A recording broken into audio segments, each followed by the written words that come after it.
Buccaneers who need to pick up the pace, keep up the pace, and 3 things we're looking to learn at Buccaneers mandatory minicamp this week. That and more coming up on today's episode of Locked On Bucs. You are Locked On Buccaneers, your daily Tampa Bay Buccaneers podcast, part of the Locked On Podcast Network, your team every day.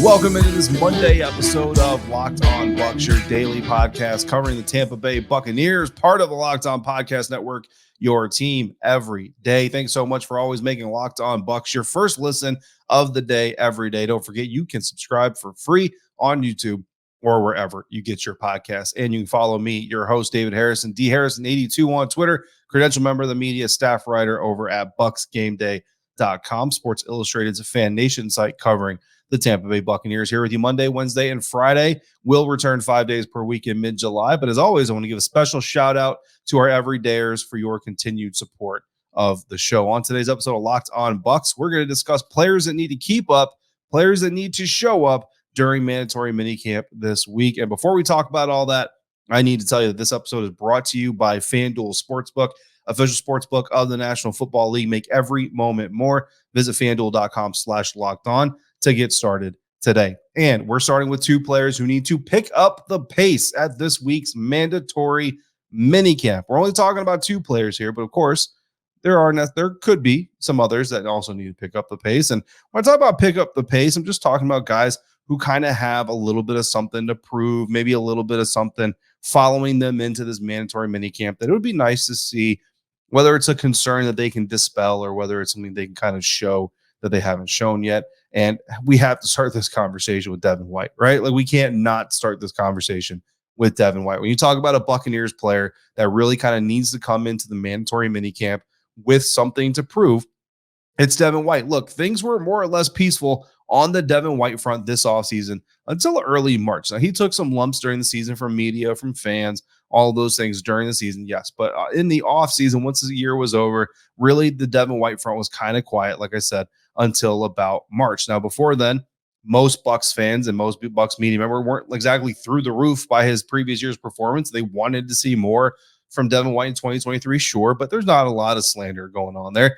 But the retirement of Tom Brady, for real this time, seemed to open a door for a new face of the franchise to enter the picture, because while we all love Mike Evans, he's not exactly the spotlight type, right? Like, he did some interviews at a recent foundation event, and that's great. But really, you don't see a lot of Mike Evans during the offseason because he's a family guy. He likes to turn his focus inward to his family, and that's great. You know what I mean? That's his prerogative, and I support it. But White's certainly a spotlight type of guy. In early March, White drew the wrong kind of spotlight, though, after posting some cryptic messages on Instagram, one of which included an image of himself with the words, quote unquote, "thank ya," a pirate flag, and the international sign or emoji for goodbye, which is emoji with 2 hands up on a hand, or 2 fingers up on a hand held up, signifying deuces, which again typically means goodbye. Well, White played that off as kind of just a misunderstanding. And then in April, it was reported by ESPN's Jenna Lane, first that I'm aware of anyway, that White had requested a trade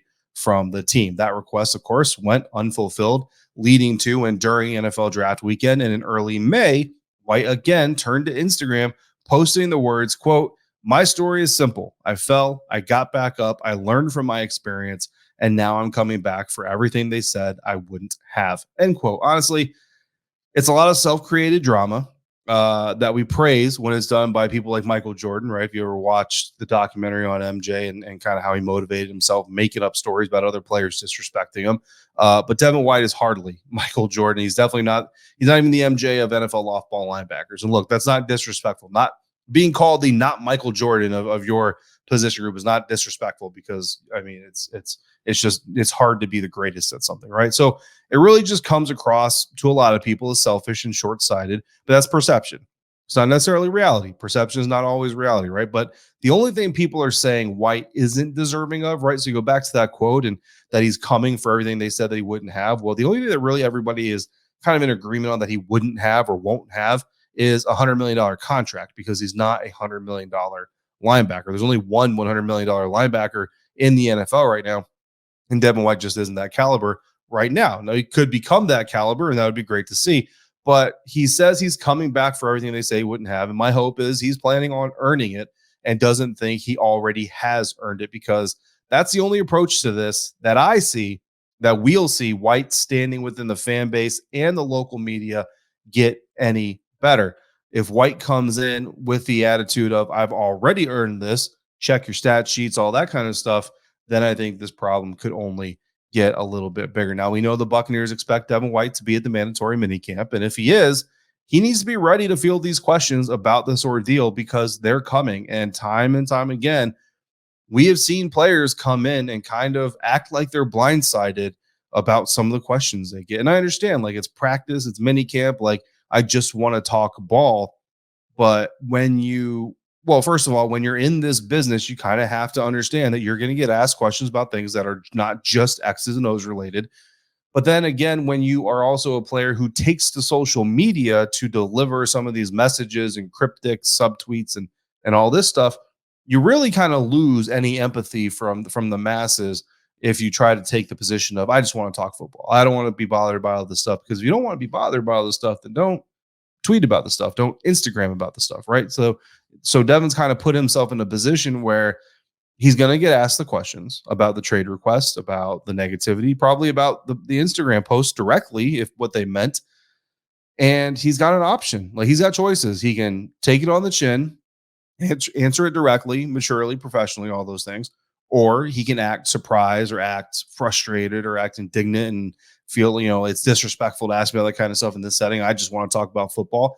And only one of those options right there. Or you just say no comment, which, is fair. But the only route to really go and build repair this relationship with the fan base, the part of the fan base that took this negatively, or the media, is by answering it directly. And again, you can't be surprised by it. So if you act surprised by it, everybody's going to see right through it. So how he answers those questions to attending media and how he plays on the practice field, that's really the most important part of this, right?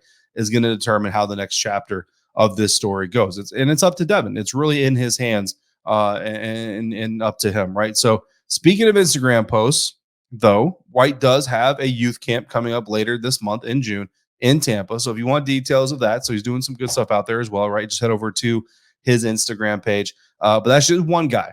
That's just one player that I think that needs to pick up the pace a little bit at Tampa Bay's mandatory minicamp this week to show more signs of positivity for the future. And I've got another one for you, plus two players that just need to keep up the pace during this minicamp. Two guys who just need to keep doing, honestly, what they've been doing. That's coming up next on today's episode of Locked On Bucs, part of the Locked On Podcast Network, your team every day. And today's episode of Locked On Bucs is brought to you by FanDuel. Make a fast break to FanDuel during the NBA playoffs, because right now new customers can get a no sweat first bet up to $2,500. That's $2,500 back in bonus bets if your first bet doesn't win.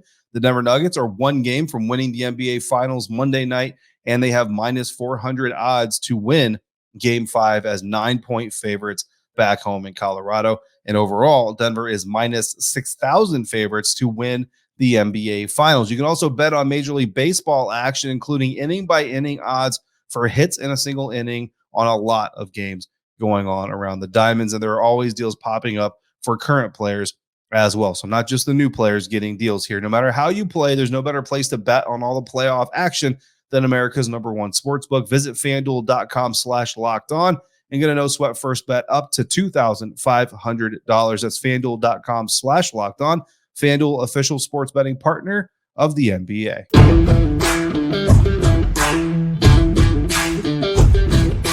Thanks again for making Locked On Bucs your first listen or your first view of the day, today and every day. Everydayers, make sure you come back on Wednesday for WTSP Wednesday. James will be joined by Evan Klosky of 10 Tampa Bay, keeping the Buccaneers conversation going.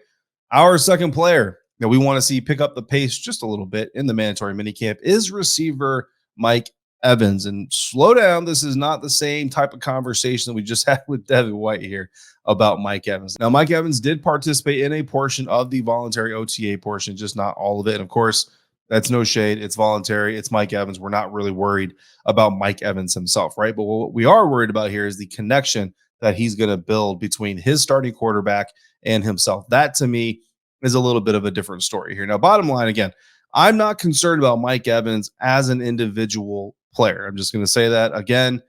No concerns there, right? But what we're talking about is connection. And in that connection, I have not been this concerned about Mike Evans not hitting the 1,000 yard threshold in a single season since honestly 2015 when Jameis Winston was drafted, just because rookie quarterbacks are notoriously inconsistent. So when you have that type of situation, it's just natural, I think, to have a little bit of concern that maybe Mike Evans doesn't get his 1,000 yards this season. Now, even during Winston's up and down years, we all knew one thing, and that was that dude could put up yards, and that, so that never really crept in following the 2015, or really like during the 2015 season. You're kind of like, okay, this is going to be fine. So those concerns that Evans wouldn't get at least the opportunity, right, to earn 1,000 yards of receiving offense. But now with Baker Mayfield and or Kyle Trask, right, to be determined, given the struggles this offense went through last year, there are just a lot of things, I think, that are stacking up against Mike Evans' chances of extending his own current NFL record. If you don't know, currently the NFL record holder for most consecutive 1,000-yard receiving seasons to start an NFL career, and that record is alive and well. So when the Buccaneers don't win a Super Bowl, or if they can't make the playoffs, or if they can't win the division, Bucs fans, even Bucs media members, still want to see Mike Evans at least hit that 1,000-yard threshold, extend that record over Randy Moss, and really just a record that I don't know, it's going to be really hard for any receiver to ever break it. There's a lot of really good receivers in the NFL right now that will not break that record. Usually it's due to injury, quite honestly. You cost them enough games that they can't hit that number. Anyway, so a lot of things stacking up right now this season for Mike Evans to have that 1,000-yard streak maybe get compromised. And new quarterback is an issue. New offense is an issue. Fewer weapons on the offense, honestly, to demand other defensive attention. And of course, he's a year older, and that's just kind of a natural deterrent towards continued production. As we get older, we tend to produce a little bit less. And finally, the fact that not only is it a new starting quarterback, but it's a new starting quarterback that's going to be splitting number one reps. Baker Mayfield and Kyle Trask are both getting first team reps, meaning Evans really is only going to get about half the work to mesh, half the opportunities to blend with whoever his starting quarterback is going to be because of the competition. So the faster that Mike Evans can get on the same page with Baker Mayfield, or the faster that Mike Evans can get on the same page with Kyle Trask with reduced reps, the better for all involved, especially as we wait for Russell Gage to get back on the field following his latest injury, which we don't actually know what the injury is right now because there's no injury reports. And really it was just kind of a slip of the tongue, I think, of Baker Mayfield to let us know that Russell was dealing with something. And then a whole lot of potential, but little to no actual NFL production behind Russell Gage. You have Mike Evans, Chris Godwin, Russell Gage, who's injured, and then behind him, a lot of unproven players as of right now. Of course, the better that Cade Otton can do, the better Rachaad White can do, the other offensive players, the faster they get up to speed, then that'll help Mike Evans, right? But the bottom line is, even beyond the record, right, any success the Buccaneers have this season will undoubtedly be tied to how fast Mike Evans and Chris Godwin, for that matter, can get connected with their quarterback and whoever that starting quarterback is going to be. So Mike Evans, someone that I would like to see pick up the pace and connecting with the quarterback. It's not a negative towards Mike. It's not a shade towards Mike. It's just because of the circumstances here, we need to see Mike Evans maybe get into sync with his quarterback a little bit faster than usual, or at least if we could see him get into sync with these quarterbacks a little bit faster than we've seen him get in sync with other starting quarterbacks, then certainly would be a reason to celebrate a little bit. So let's turn the page now to players who just need to keep up the pace. And really, when we talk about these guys, we're talking about guys who are already kind of doing a good job, really just need to keep doing what they're doing, and they're going to be all right. And again, we're just talking about two players. There's more on the team that could certainly fall into this category. If you've got one you want to add, by all means, drop it down in the comments here on YouTube or hit me up in the many different facets you can do that. But my first player that I'm going to pinpoint for a guy who needs to just keep doing what he's doing right now is quarterback Baker Mayfield. Now, not many people thought that Kyle Trask had a real chance of beating Mayfield when we came into this thing for the starting quarterback job, including Pro Football Focus's Trevor Sikkema, who is a proud Florida Gator himself. And so far, both have had up and down moments. Unfortunately, the down moments tend to go more viral, but they both had up and down moments during the OTAs for sure. But I think if the job had to be named today, which fortunately it doesn't, but if it did, I think it would be going to Baker Mayfield, falling in line with the theory that it's basically Mayfield's job to lose at this point. He doesn't need to be hero, just needs to be stable, right? We go back to head coach Todd Bowles and his comments about this quarterback competition. And he said himself, he doesn't need a quarterback who's going to go out every snap looking to make the big play. He just needs a quarterback that's going to go out and make the right play. And I'm paraphrasing there. That's not a direct quote. So playing smart, playing consistent, that's something that Mayfield has been doing for most of these practices. It's not really something that his reputation is known for, right? But he just needs to keep doing that. If he keeps doing that, then I think he will continue to be the front runner in this quarterback competition. More on that quarterback competition here in just a little bit. But now we're going to flip over to the defensive side, look at a defensive player that kind of needs to keep up the pace, just keep doing what you're doing, keep being the good player that you are. And I'm looking at defensive tackle Vita Vea. Coach Bowles talked about the energy that Vita Vea being at OTAs is bringing, the value of having a player of his stature and the value of having him there to build the defensive line camaraderie. And then, of course, once that camaraderie is built, that understanding is laid down, then you start building consistency within one of the top two probably most important units, groups outside the quarterback on the football field. Now, there's no hitting right now, right? OTAs and minicamp and all that stuff. The physicality is limited. There's a cap put on it by the NFL and the CBA, but understanding reads, understanding checks, hearing them, adjusting to them, how to play off of each other within those scenarios, how, this guy takes this angle, I take that angle, all these stuff. It's really important. And Vita Vea obviously knows the ins and the outs of Coach Bowles' defense better than anyone on the defensive line. But more importantly, not only does he know it, he's good at it, right? He's successful. He's been successful, snap in, snap out. Even when other guys are struggling, he tends to be on his game. So Kalijah Kancey, a rookie in the National Football League, not only is he getting used to the NFL, but he's also getting used to a new scheme. Vita Vea's presence can help him accelerate that. Greg Gaines, a veteran, but first year on this team, his development, understanding of what the scheme is, what the calls are, again, all of these things can be accelerated by Vita Vea's presence, and then they're blending through every step of it as a unit there on the defensive line. All of that can only mean good things for the Buccaneers front seven. Doesn't guarantee Pro Bowlers and all pros and all that stuff, but it's definitely not going to hurt anything, right? It can only be positive. So, and that, of course, trickles down to every other level of the Buccaneers defense. So those are just kind of quick hitters because we already know they're doing well. We just need to see them continue to do well in order to maximize what Tampa Bay is trying to build ahead of this 2023 NFL season. But those are the players, but we have some generalized questions, 3 of them, in fact, that we want answered or want to see at least some answers for as we head into this week's mandatory minicamp. That's coming up next on today's episode of Locked On Bucs.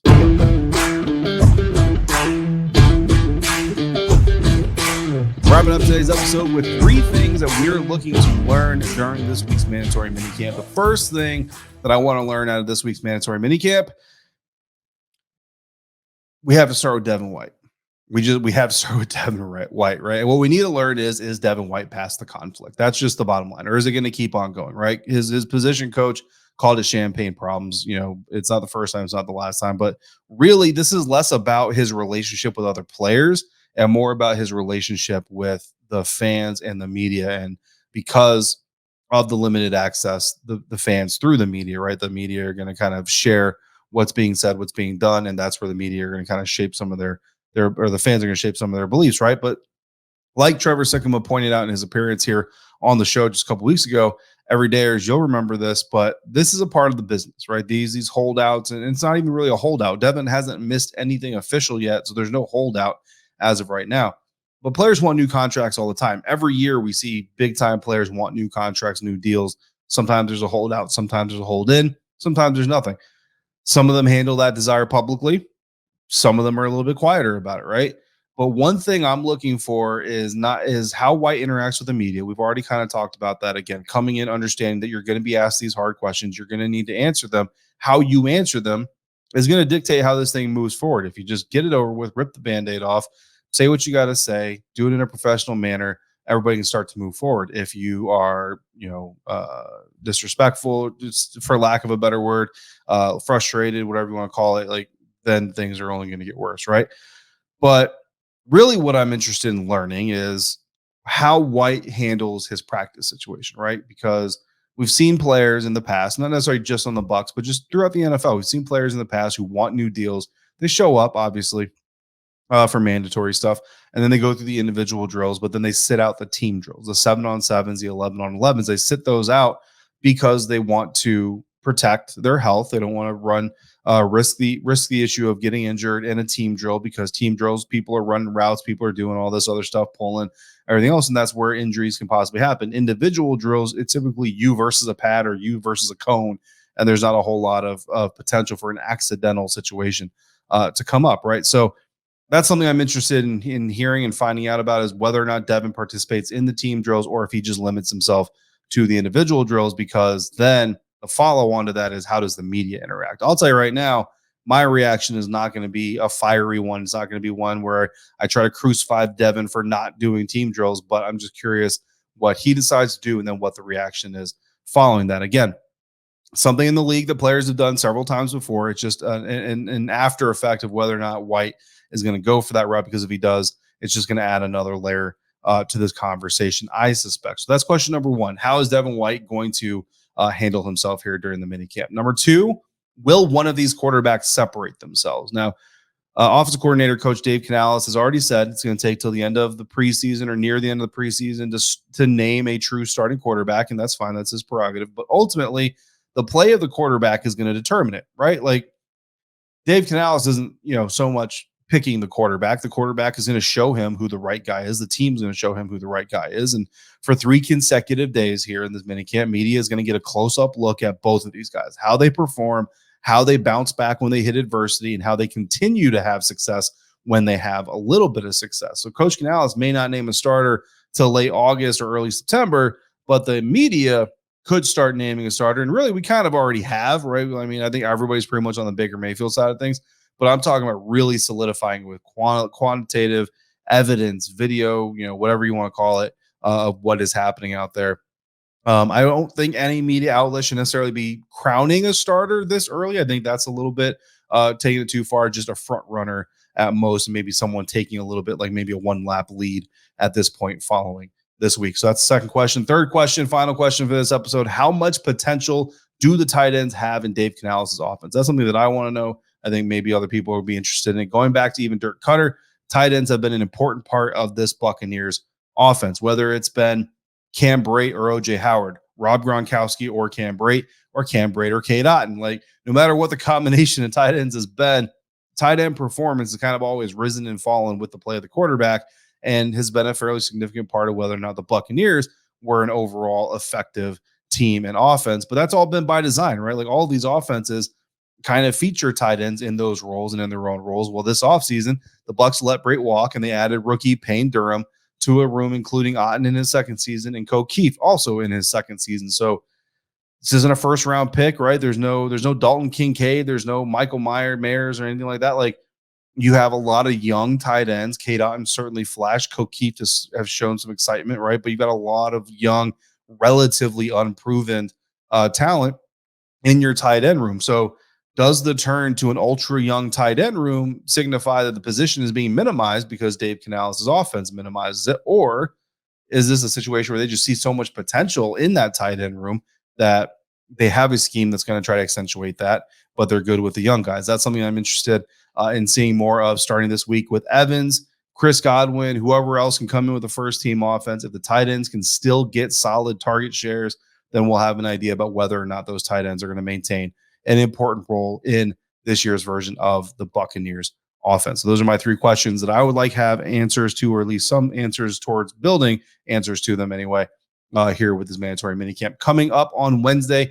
James will be back, so make sure you come back for that. And in the meantime, if you've got questions, you can leave them in the YouTube comments or email them to lockedonbucspodcast@gmail.com. Thank you so much for making Locked On Bucs your first listen of the day every day, for making us a part of your day, part of your routine.